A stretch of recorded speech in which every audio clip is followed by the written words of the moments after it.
If you were a kid in the 90s, you had a never-ending stream of sci-fi, fantasy, and mystery shows created just for you. From the absurd surrealism of Erie, Indiana, to the outright frights of Goosebumps and Are You Afraid of the Dark, these shows were the gateways to a love of science fiction and horror.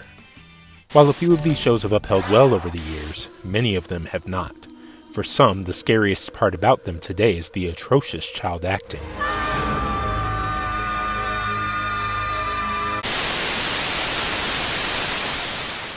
But there's one show that has managed to not only withstand the test of time, but develop a great fan following that continues to grow over 20 years after its debut. This was the Disney Channel original series, So Weird.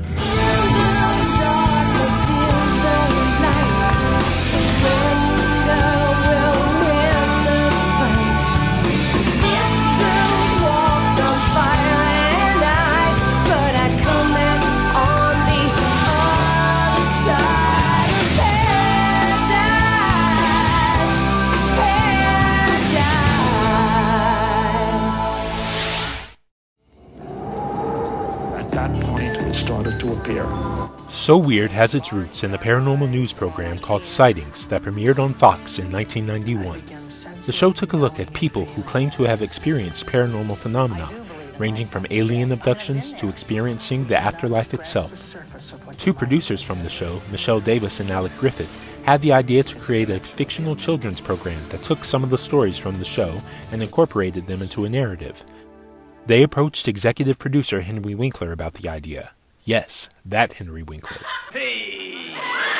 Winkler loved it, and work began on pitching the show to different networks for kids programming. It took 2 years before they came to the executives at Disney Channel and received a big yes. Unlike Nickelodeon, Disney Channel didn't have much in the way of original programming at the time. Reruns of the NBC show Erie, Indiana were quite popular on Disney Channel, so it made sense for them to produce their own show dealing with the paranormal. Tom J. Astle was hired to write the pilot episode. Astle was no stranger to the sci-fi world, having written episodes for shows like The Outer Limits, The Twilight Zone, and Stargate SG-1. Astle came up with the idea of a young girl traveling the country with her rock star mom who would experience weird happenings all along the way. The girl's name would be Fiona Phillips, or Fee for short. Fee would use her website, So Weird, to chat with other paranormal believers and document her own experiences. Her mother, Molly Phillips, was a big rock star along with her husband, Rick, but after a car accident took Rick's life, Molly stopped performing to focus on raising Fee and Fee's older brother, Jack. With Fee and Jack now in their teenage years, Molly sets out as a solo artist on a comeback tour, bringing her kids along as well as Ned, Irene, and Clue Bell, Molly's longtime friends and crew members. Tom Astle's original script for the pilot was light in tone, much more in line with the typical Disney fare at the time. Lee Gaither, an executive at Disney Channel, worked with Tom Astle to make the pilot darker, giving the show a much different tone than anything else on Disney Channel, or any other kids' network for that matter. Former teen star Mackenzie Phillips was cast as Molly Phillips. So Weird, or as it was originally titled, Too Weird, was a bit of art imitating life for Phillips. Much like Molly, Mackenzie Phillips was in the midst of a comeback of her own. Phillips endured a very public battle with drug addiction as a teenager, leading to her being fired from her TV show One Day at a Time. So Weird would be Phillips' first starring role in the TV series since One Day at a Time. A young actress named Cara DeLizia was cast as Fee. DeLizia had been acting since she was 5 and appeared in several children's videos, including the Crayola Kids Adventures series and the particularly infamous Mary-Kate and Ashley video. Whipped cream pouring like waterfalls. DeLizia had a recurring role on the WB sitcom Nick Freno, Licensed Teacher, before landing her breakout role on So Weird. She possessed just the right amount of quirkiness needed to bring Fee to life. That is so weird. Fee's older brother, Jack, would be played by Patrick Levis. Levis also began acting at a young age, and by the time he was 14, had already made his Broadway debut in Big the Musical. I wish I was big! He made his television acting debut a few years later in the popular Disney Channel original movie, Brink. We skate for fun. We're soul skaters. Personally, I think it's fat. Levis wouldn't be the only soul skater cast in So Weird. Eric Von Detten, the star of Brink, was cast as family friend Clue Bell. Von Detten had a long history with Disney by that point, having voiced the character Sid in Toy Story and starring in a made-for-TV remake of Escape to Witch Mountain alongside a young Elizabeth Moss.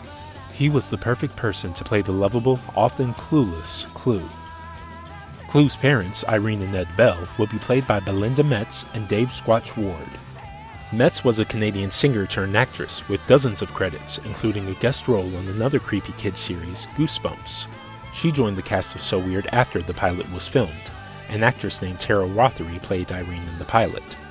Dave Squatch Ward was primarily known for his voiceover work in anime series like Dragon Ball Z.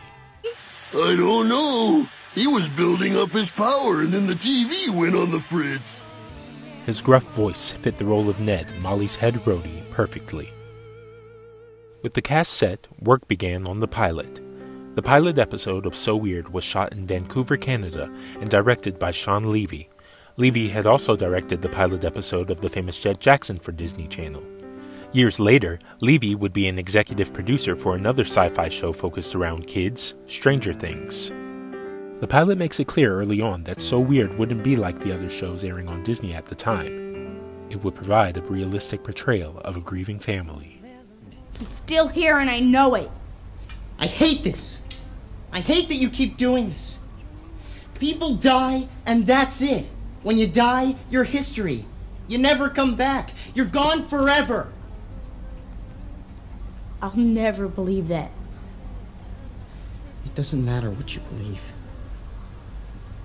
It doesn't change anything. The balance of scares and family drama would be what hooked fans of the show from the beginning. Between the pilot being filmed and the show being picked up for 12 more episodes in June of 1998, creator Tom J. Astle departed the series to work on different projects.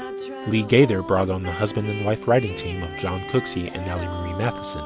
Cooksey and Matheson had written some of the most memorable episodes for the animated Nickelodeon series Rugrats, including the Las Vegas Vacation episode and the heartbreaking Mother's Day episode.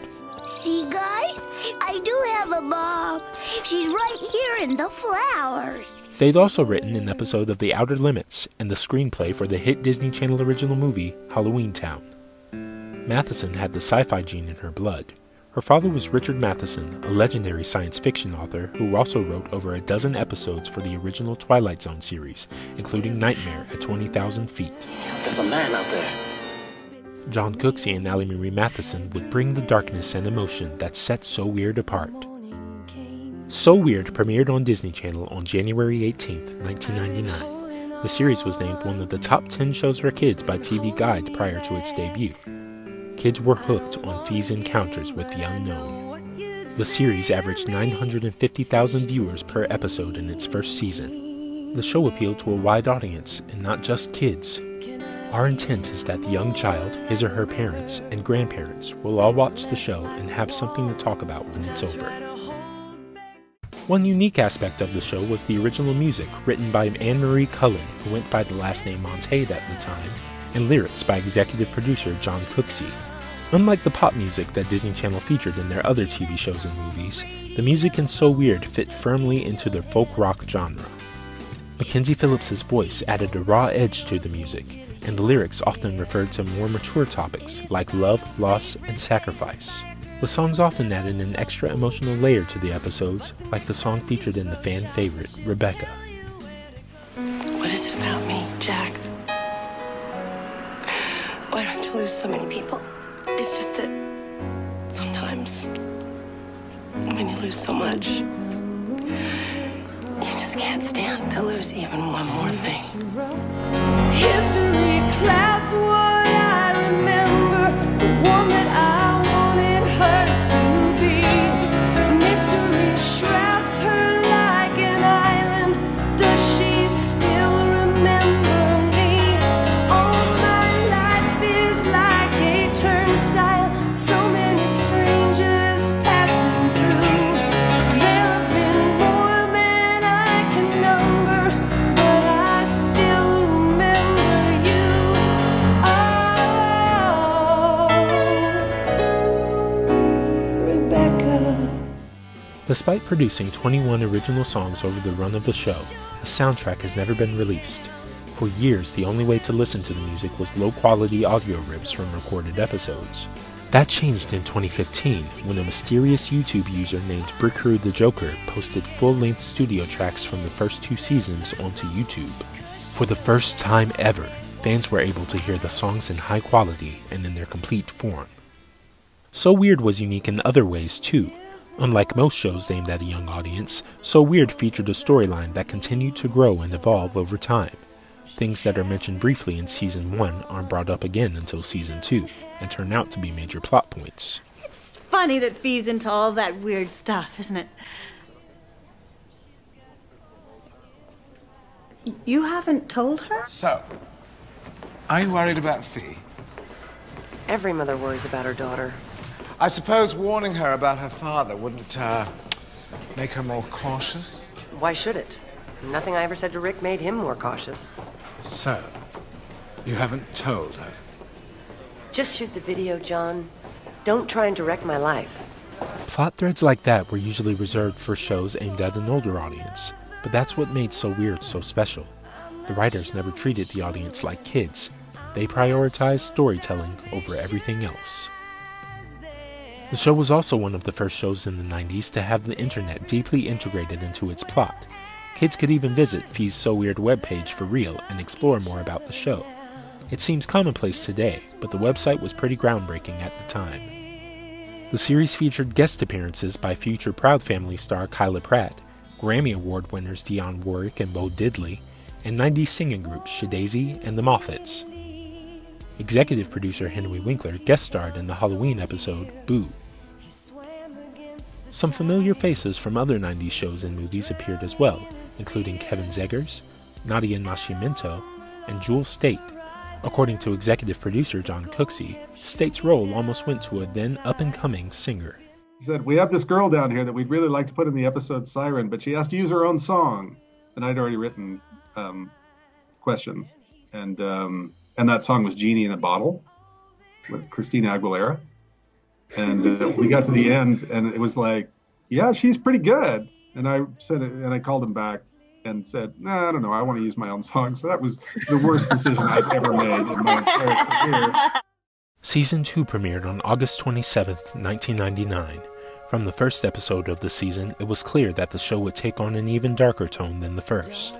The second season found Fee getting deeper into the mystery surrounding her father's death. Was it really just a car accident that killed him, or was it something else? And who has been sending her these mysterious messages to her website? The third episode of Season 2, Siren, introduced Eric Lively as Carrie Bell, Clue's brother who had been away at college. Eric Von Detten would step away from the show after the 6th episode of the season to star in the short-lived ABC sitcom Odd Man Out. The increased episode order for the second season allowed the writers to devote more episodes to other characters, like the episode Nightmare that centers around Jack, and the episode Mutiny that puts Ned center stage. The show would explore supernatural subjects ranging from vampires to werewolves to banshees, but death and grief were the topics that hovered over the entire season. One particularly dark episode involved Ned's friend having visions of the moment they witnessed a childhood friend die in a freak accident. In the episode Banshee, Fee's grandfather is haunted by a banshee, a figure of Irish lore that appears when a person is about to die. In the original script, Fee sacrificed some of her life in order to give her grandfather longer to live. Disney wasn't very comfortable with one of their main characters making such a big sacrifice, so the script was rewritten to something more acceptable by Disney standards.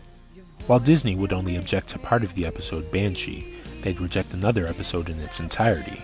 An episode entitled Chrysalis would have involved Carrie seeking help from Molly about a friend from college who had developed a drinking problem. Molly would reveal that she herself was a recovering alcoholic and that the lyrics in her song In the Darkness is the Light were about her recovery. Disney decided they didn't want to do an Issues episode, so the idea was shelved and the episode Avatar was written in its place. It's odd that Disney rejected the episode on the basis of it being an Issues episode, as other shows on the network like The Famous Jed Jackson had multiple episodes dealing with racism, gun violence, and bulimia. The show wasn't without its lighter, sillier moments. In the episode Shelter, Fee encounters a mad scientist who turns people into dogs. In another, her family is turned into vegetables by an evil troll who disguises itself as a kind old woman. Before Season 2 wrapped production, series star Cara DeLizia decided that she was ready to move on from the show and pursue other projects. Because of this, the final scene of the last episode was reshot to bring a solid, if not completely satisfying conclusion to Fee's story, and with it, a conclusion to the show. After a fantastic 2-season run, So Weird was over. At least that's probably what should have happened. Disney Channel's original series, So Weird, is back for an all-new season. Action! And with one very new addition. Hi, my name's Alex Johnson, and I play Annie on So Weird. The third and final season of So Weird replaced Delizia's Fee with a new character named Annie Phelan, played by newcomer Alex Johnson. Disney took Delizia's departure as an opportunity to lighten the tone of the show, making it fit in more with the new shows premiering on Disney at the time, like Even Stevens and Lizzie McGuire. John Cooksey and Allie Marie Matheson were replaced as showrunners by Bruce Zimmerman and John Mandel. Zimmerman had written a few episodes of the series, including Sacrifice and Transplant. Season 3's lighter tone was apparent in the first episode, and quickly made longtime fans of So Weird realize that the show they loved was basically over. The new writers did the best they could sending Fee off, but in doing so set the season and series up with multiple plot inconsistencies. For example, Fee says she wants to leave so that her mom can go back on tour and Fee can experience a normal life and go to school for a while. However, the majority of Season 3 takes place at home in Hope Springs, and frequently shows Annie and Jack going to school. So why couldn't Fee have just stayed with her family if Molly wasn't going back on tour? To add to the problems fans have with Fee's farewell, we're never shown Fee saying goodbye to her brother Jack.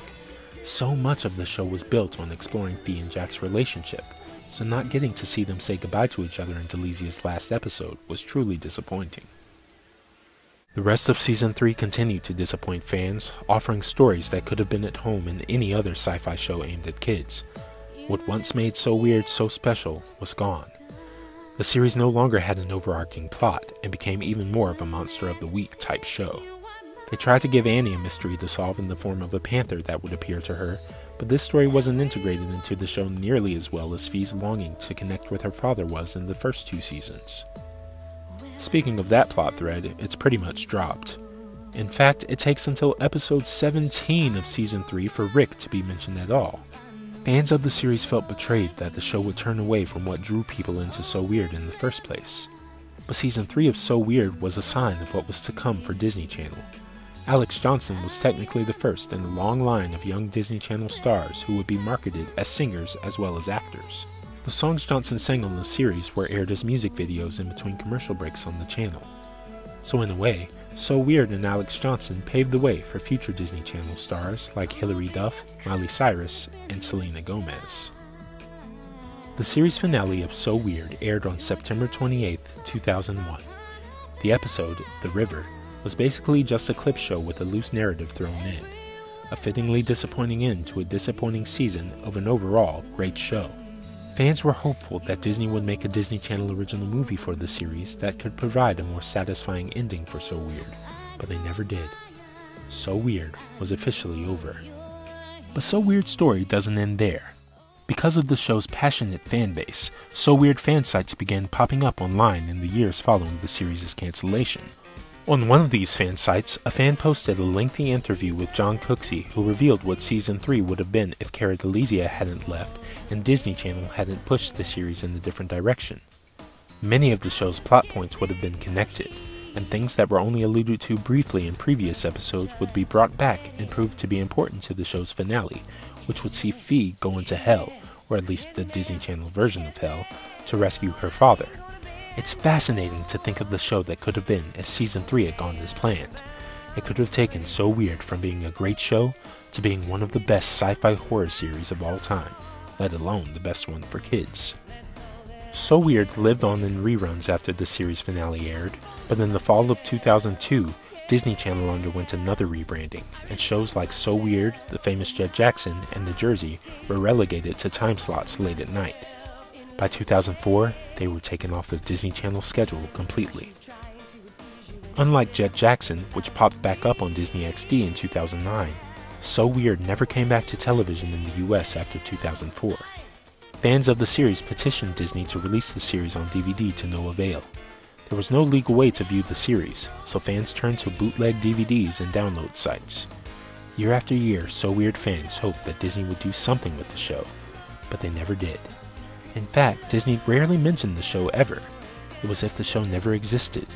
By the time the show's 20th anniversary rolled around in January 2019, fans had lost faith in Disney to ever give them what they so desperately wanted. But some managed to follow the show's advice and kept the faith that someday they would see their favorite show again. On October 14th, 2019, Disney announced the complete list of shows and movies that would be a part of the launch day content for their new streaming service, Disney+. And there it was. So Weird would finally be seen again, over 20 years after its premiere. Fans could hardly believe the news. As of this date, So Weird is the only show from its era on Disney Channel to make the jump to Disney+. So Weird holds a special place in the history of Disney Channel. The creators didn't want to just make a good kids show, they wanted to make a good show, period. The first 2 seasons are some of the finest television that has ever aired on Disney Channel. Even the 3rd season has moments where the show still shines. There hadn't been a show like So Weird before, and there hasn't been one since. It combined mystery, horror, music, comedy, and drama in a way that no other show was doing at the time. The show frequently pops up in articles like 90s shows you forgot about, but there are many people who never forgot about So Weird. Fans have kept the faith all these years, and now with Disney+, a whole new batch of weirdos can experience the unknown with Fee and develop a love for all things weird. In the darkness,